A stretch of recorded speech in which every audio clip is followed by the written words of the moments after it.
আপনারা মোবাইলের মধ্যে দেখবেন কিছু পীর আছে, ভণ্ড পীর, এই যে চেহারা, ওরে সর্বনাশ, তাদের পায়ের সামনে গিয়ে সিজদা করতেছে। আস্তাগফিরুল্লাহ।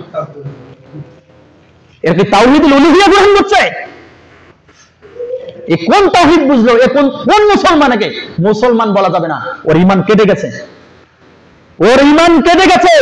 আবারও কালিমা শাহাদাত পড়ে তাকে ইসলাম কবুল করতে হবে। আশহাদু আল্লা ইলাহা ইল্লাল্লাহু ওয়াহদাহু লা শারীকা লাহু ওয়া আশহাদু আন্না মুহাম্মাদান আবদুহু ওয়া রাসূলুহু, এই কথা বলে আবারও ইসলাম গ্রহণ করতে হবে। তাছাড়া ও যত নামাজ পড়বে, রোজা রাখবে, যাই করুক না কেন, কাবা ঘরে গিয়ে যদি তার কপাল ঠেকাতে ঠেকাতে কপাল দিয়ে যদি রক্ত বাইরে হয়ে যায়, এই মুশরিক অবস্থায় মৃত্যুবরণ করবে, যদি কিনা তওবা না করে। একমাত্র সিজদা দেওয়ার একমাত্র মাবুদ হলেন আল্লাহ, একমাত্র মালিক হলেন আল্লাহ। তার সামনে আমরা এই মস্তককে অবনত করব, আর অন্য কারো নিকটে নয়, কোন পীর, কোন মাজার, কোন ওলিয়া উলিয়া কোন ব্যক্তির নিকটে নয়। পায়ের সামনে গিয়ে কিভাবে সামনে, পায়ের সামনে এসে মানুষরা সিজদা করতেছে, সিজদা করতেছে, আর টাকা দিচ্ছে, টাকা পকেটে রাখতেছে। সাবধান থাকবেন আপনারা, এই সমস্ত প্রতারক ধর্ম ব্যবসায়ীদের থেকে আপনারা সাবধান থাকবেন। যেখানে বাবা মার, মায়ের পায়ের নিচে জান্নাত, আল্লাহ রাসূল বলেছেন মায়ের পায়ের নিচে জান্নাত, সেখানে বাবা মাকে এরকম করে ছুঁয়ে তাদেরকে সম্মান জানানো যাবে না। বাবা মাকে সম্মান, এরকম সম্মান হাত দিয়ে ছুঁয়ে তাদের পায়ের নিচে এসে মাথা ভেঙানো যাবে না। সেখানে কোন পীর, সে কোথা থেকে আসলো, কোন দরবেশ সে, যে তার মাথার সামনে গিয়ে, তার পায়ের সামনে গিয়ে একজন মুসলমান মাথাও মানে মস্তক একবার অবনত করে দিবে? এরা নিজেরা মুশরিক, এরা মানুষদেরকে বানাচ্ছে মুশরিক।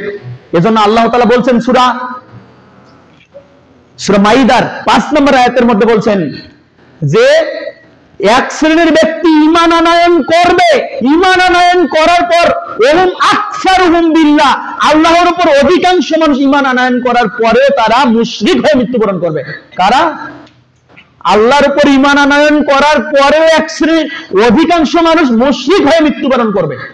কারা? এরা, এই ভণ্ড পীর, এই মাজার পূজারী, এই পীর পূজারী, এরা ঈমানদার দাবি করার পরে এরা মুশরিক হয়ে মৃত্যুবরণ করবে। আপনি আয়াতটা মিলে নেবেন। এই আয়াত আমি আগে বুঝিনি যে একজন ঈমানদার ব্যক্তি আবার কিভাবে মুশরিক হয়। সে তো ঈমান আনছে আল্লাহর উপর, সে মুশরিক হয় কিভাবে? তো মুশরিক হয় এইভাবে। আসুন আমরা তাওহীদটাকে বুঝি, আল্লাহর ইবাদত করব, একমাত্র আল্লাহর ইবাদত, আর কারো ইবাদত নয়।